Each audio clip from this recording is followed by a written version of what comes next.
श्री स्वामी समर्थ. सगळ्या जणी कशा आहे आणि सगळ्यांना शुभ सकाळ. तर आज आहे शुक्रवार आणि शुक्रवारच्या दिवशी आज देवपूजा, परत जेवण, परत आलेलं होतं पाणी. हे सगळा सकाळ सकाळचा गोंधळ माझा सुरू होता आणि घड्याळमध्ये बघा 6:30 वाजलेले दिसते, पण नाही 6:15 वाजलेले होते. मला लवकर उठायसाठी मी 15 मिनटं घड्याळ जे आहे ते पुढं लावते. तर आता बाहेरचं घड्याळ म्हणजे रेग्युलर लावलेलं आहे मी आणि आतलं घड्याळ म्हणजे माझं उठले की नजर आतल्या घड्याळाकडेच जात्या. समोर ते घड्याळ असूनसुद्धा काय काय माहिती आता ती सवय झाल्या त्या घड्याळाला बघायची त्यामुळं. तर पाठीमागच्या साईडला पाणी येत नव्हतं म्हणून विचार केला की पुढच्या साईडला पाणी आहे काय बघावं. तर बारीक होतं. आता तसं तर भरणार नव्हतं, त्यासाठी मी मोटर लावलेले इथं आणि मोटरनं पाणी भरून घेतलं. तर ह्यांना थोडा वेळ झाला तर हे थांबू शकतात, पण पाणी एकदा आता गेलं तर कधी येईल काय माहिती नाही. कारण अजून जून महिना सुरू झाला तरी पण पावसाचा अजून काहीच पत्ता नाही. गेल्या वर्षी मे महिन्यापासून पाऊस सुरू होता आणि पाऊस एकदा सुरू झाला की मग पाण्याचा काय प्रश्नच नाही. का म्हणजे रोजचं जरी पाणी रोजसुद्धा पाणी येते. तर आता हाय तोपर्यंत म्हटलं भरून घ्यावं, कारण मग उगाच त्यांना पाणी नसलं की त्या माणसांना फोन करायचा आणि त्यांना फोन करून त्रास द्यायचा, हे पण बरोबर वाटत नाही. तर म्हटलं थोडा वेळ जेवणालाच वेळ झाला तर चालेल, पहिला इथं पाणी सगळं भरून घ्यावं. तर हिने टाक्या रात्री भरलेल्या होत्या आणि मला एवढी झोप येत होती त्यामुळं मी काय उठलो नव्हतो आणि पाणी रात्रीच भरून ठेवायला पाहिजे होतं प्यायचं, पण काय नाही, मला मिळालं जेवढं पाहिजे होतं तेवढं मला पाणी मिळाले होतं इथं. आणि मी आता आलेलो होतं डबा कराय, कुकर लावून झाला आणि भाजीला काहीच नाही बघा. भाज्या मी बाजार भरला त्यावेळेला ज्या भाज्या आणलेल्या होत्या त्याच्यानंतर एक भाजीचं म्हणजे पिंडीसुद्धा मी घेतलेलं नाही का वांगी साधे आणलेले नाहीत असं होते. मग एकदा कडधान्य बाजार भरला की भाजीचा तुटवडा केला की महिन्याच्या बाजारावर नक्कीच म्हणजे परिणाम होते, हे आता मला माहितीच झालेलं आहे. पण जायचं कंटाळ, परत कधी कोण संग येत नाही, कधी एकटंच जायला लागते, ह्या हे ना मग भाजीला मी टाळाटाळ करत असते.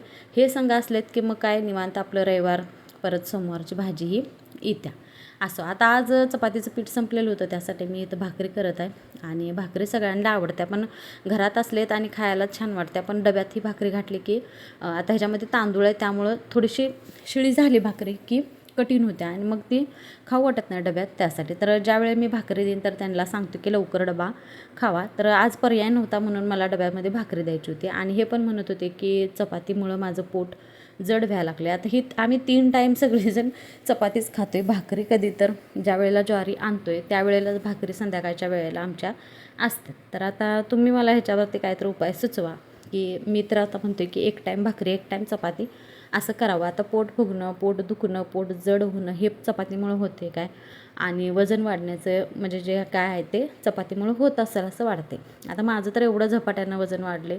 आता हे 1-2 दिवस नाही तर जसं दवाखाना सुरू, गोळ्या सुरू आहे तसं वजन हे एवढं वाढलेलं आहे आणि बरं वाटत नाही आहे. मग काम व्हायला आणि सगळं म्हणजे असं कंटाळा आल्यासारखं होते. आपलं वजन वाढलेलं असलं की उत्साह राहत नाही आपल्याला कामाधंद्यात कुठल्याच. जडपणा, लठ्ठपणा जो म्हणतात तर तो येते. तर आता भाकरी खाऊन बघायचं की म्हणजे जेणेकरून आपलं वजन जे आहे ते कमी होईल. चला आता इथं भाकरी पटापटा करून घेतलेल्या आहेत आणि गरम एवढं होत होतं बघा. रोज सकाळ संध्याकाळ गार पाण्यानं आंघोळ असतात तरी पण एवढं गरम होते, कारण पाठीमागच्या साईडनं जे वारं येणार आहे तर ते बंद झालेलं आहे, पत्रा मारलेला आहे, परत ते समोर शेड आलेलं आहे आडवं. आणि आता पावसाळ्याचा एक वेगळाच म्हणजे माझ्या डोक्यात आता वेगळंच त्याचं टेन्शन आहे. का तर पाणी आता मशीन पाठीमागच्या साईडला आहे तर पाणी येऊन मशीन भिजल हे एक आता डोक्यात सुरू आहे. आता आहेत पत्र 2-3 तर त्याचं पुढच्या बाजूला शेड मारून घेतलं तर मला मशीन ह्या साईडला ठेवता येईल जेणेकरून पाण्यात भिजणार नाही. त्यामुळं बघू आता पुढचा विचार माझा सुरू आहे. तर इथं भाकरी अशाच शिकून घेतल्या आणि तव्याकडे जास्त लक्ष देऊ नका. मला पण असा तवा नाही आवडत, पण आता माझा जो दगड आहे तवा घासायचा तर तो संपलेला आहे. ज्यावेळेला मी मंडईत जाईन त्यावेळेला घेऊन येईन. आणि ताराचा चोथा असता तर व्यवस्थित तवा निघला असता, पण ताराचा चोथा पण मी वापरायचं बंद केलं आहे. ते सारखं हाताला कापणं, नखात घुसणं, कुठं भांड्याला शिरा असल्या तर त्याच्यामध्ये अडकणं असं प्रकार व्हायला लागला. त्यासाठी मी तो चोथाच आणायचा बंद केलेला आहे आणि जो आता नवीन मिळते बघा 2 in 1मध्ये तर तोच वापरतो आहे आणि हिरवा चोथा झाला. आता इथे कुकर झालेलं होतं, म्हटलं आमटी पटकन फोडणी टाकून घ्यावं. आणि भाजीला तर काय करायचं तर ज्वारीच्या पिठासंगच मी अर्धा किलो व्हील एवढी हरभऱ्याची डाळ जी आहे ती दळून आणलेली होती बेसन पीठ करून. म्हणजे कधी पण आपल्याला भजी खावं वाटलं काय तर बेसनाच्या पोळ्या, तर आमच्यात तर जोर असते बघा सारखा बेसनाच्या पोळीवर भजी किंवा दुसरं काय त्याचं करण्यापेक्षा. आता मी इथं विचार करत होतो की आता भाजीला काय करायचं. आमटीसाठी तर डाळ घातलेली होती आणि सारखं सारखं बटाटे भाजी पण खायला कंटाळतात. त्यामुळं म्हटलं की चला आता बेसन पीठ आहे तर बेसन पिठाच्या पोळ्या कराव्या. तर ह्याच्यात फक्त मी तिखट, मीठ आणि हळद एवढंच घातलेलं आहे. कांदा पण माझ्याकडला संपला आहे आणि टॅमॅटो होता, पण आज शुक्रवार होता त्यामुळं टॅमॅटो पण घातला नाही. आणि कसं होते, मी सकाळचं जे जेवण असते डब्यासाठी तर त्याच्यामध्ये टॅमॅटो घालायचं. आता जसं उन्हाळा सुरू आहे तसं टॅमॅटो घालायचं मी बंद केले, कारण बघा दुपारी कधी त्यांना 1 वाजतो आहे तर कधी 2 वाजते जेवायला. आणि मग ते सकाळी 7ला 7:30ला केलेला डबा दुपारपर्यंत म्हटलं तर उन्हाच्या ह्यानं खराब होते आमटी. 2-3 वेळा तसं झालं. त्यासाठी मी सकाळच्या जेवणात टॅमॅटो जो आहे तो घालायचंच बंद केलेला. आता होता पण नव्हता मी घातलं इथं, नाहीतर बेसन पिठाची पोळी एकदम छान होत्या कांदा, टॅमॅटो, कोथिंबीर घातल्यानंतर. आता कोथिंबीर, मिरच्या हे दोन्ही पण नाही आहेत आणि कांदा पण नव्हता. चला आता म्हटलं बेसन पिठाची साधी सिंपल अशी पोळी तिखट मिठाची करून द्यायची ह्यांना. तर नुसत्या बेसन पिठाची पोळी एकदम मऊ अशी होत्या आणि ह्याच्यात थोडं तांदळाचं पीठ घालायला पाहिजे होतं, पण तांदळाचा डबा पिठाचा डबा होता वरती.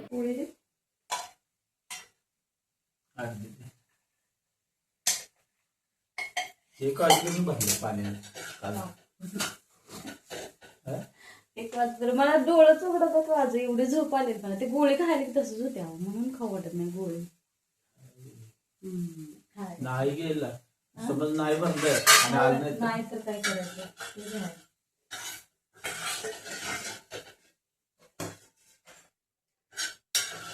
डब्याला आज भाकर केलं एकच ते. अहो काम एवढं कसलं काम करायचं. आता परवा तर म्हटलं असं मला चपाती देऊ नको. चपाती नसायला पाहिजे चपाती. मग पोट गच्च होते म्हटलं.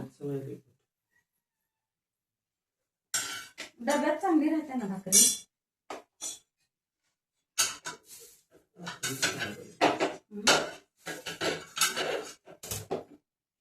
आणि ते सब्जीचं बिया ना त्याला वजन कमी होते म्हणून सांगत होते का.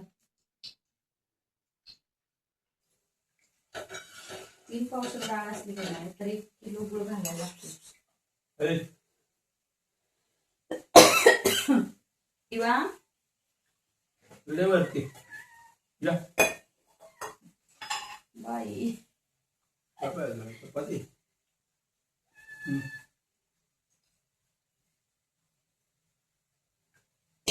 तसे ते घालून तोंडात आपण तसंच नचलं पाहिजे. आता काय करू. दात आहेत काय चांगलं. तुम्ही धरा म्हणते हातात.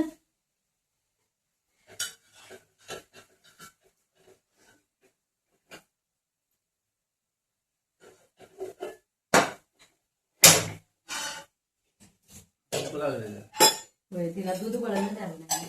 दार बुडी म्हणते जरा. हो पण हाणार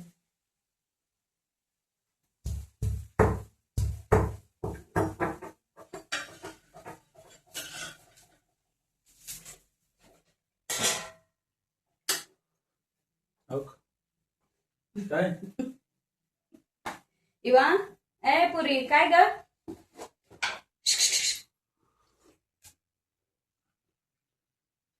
ए चिंगळे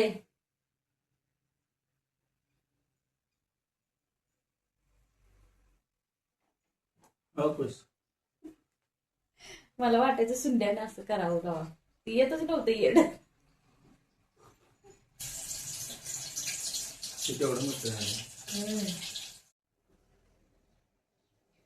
किती किती म्हणजे सेवा किती आहे किंवा मांजरी. तर हे एकदा गेले की मग माझं दुसरं काम करायला मी माझी मोकळी. कारण बघा सकाळचा लवकर डबा असला तर घरात सगळा पसारा, गोंधळ आणि पाणी त्याच्यामध्ये आलेलं होतं. त्यामुळं असं सुचतच नव्हतं मला काय. पण पटकन केला डबा आणि हे गेले. आता हे एकदा गेले की मग माझं काम कसं, मग हातरून काढायचं, मग लोटून झाडून काढायचं आणि तोपर्यंत पोरं येतात फिरून आणि मग तोवर सानूची पण आंघोळ होत्या आणि मग परत आणि त्यांच्यासंग थोडा चहा घ्यायचा आणि मग सुरू. आता हे प्रत्येक बायकांचं असं सुरूच असते. तर माझं तर असं सुरू आहे. आता शाळा सुरू झाल्यानंतर आणि वेगळं काय तर असेल तर आता हे गेल्यानंतर मी थोडा वेळ बसलो, कारण एकदम सकाळी अशी धांदल उडाली की थोडा वेळ बसल्यानंतर आराम वाटते. 5-10 मिनटं बसलो आणि परत तिथनं मी माझ्या कामाला लागलो.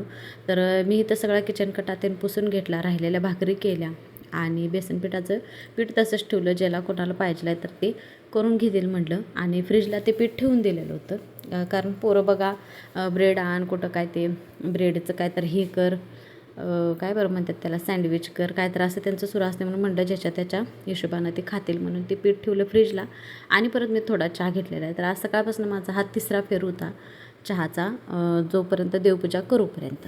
आता भांडी राहिलेली होती, कारण आता देवपूजा झाल्यानंतर मशीन लावली की माझं काम व्हिडिओचं येते आणि त्यामध्ये मग भांडी घासायचं राहून जाते. आता म्हणलं ऊन पण बाहेर भरपूर आहे, तर म्हटलं की पहिला देवपूजा ते करून घ्यायची आणि मगच आता सगळे दिवसभराची भांडी जी आहेत ते 4 वाजता घासायचं. असं आता माझं रोजचं तेच झालेलं आहे, कारण उभारून इथं भांडी घासायला लागलं की पाण्याचं अंदाज लागत नाही आणि मग पाणी एकदा आता ह्या 8-10 दिवसात मला पाण्याचा एवढा त्रास झाला आहे. त्यामुळे आता पाणी जरी 2-3 टाक्या भरलेल्या जरी असल्या तर मी पाणी एकदम जपून वापरायला लागले. तर झालं आज शुक्रवार होता म्हणून एकदम छान अशी देवपूजा केलेली आहे आणि भरपूर दिवसानं मी आज कुंकुमार्चन केलेलं आहे. आता रोजचं काम आहे म्हणत आपण जर मंगळवार शुक्रवार जे करत होतो तर ते पण मी आता करायचं म्हणजे राहून गेलेलं आहे या सगळ्या राड्यात.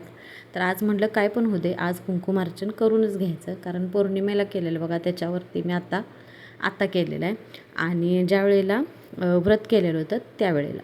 तर सारखं होत नाही, पण ज्यावेळी आपण किती पण काम आहे असं त्याच्यातनं थोडा वेळ काढला. आता किती वेळ लागते बघा ह्याला, 10-15 मिनटं जर आपल्याला 16 वेळा हे करायचं असलं तर लागते. तर आता थोडासाच हा आजचा व्लॉग झालेला आहे. मोठं व्हिडिओ बघायला लागला तर तुम्ही पण कंटाळून जाताय, त्यासाठी छोटासाच हा व्लॉग मी टाकलेला आहे आज.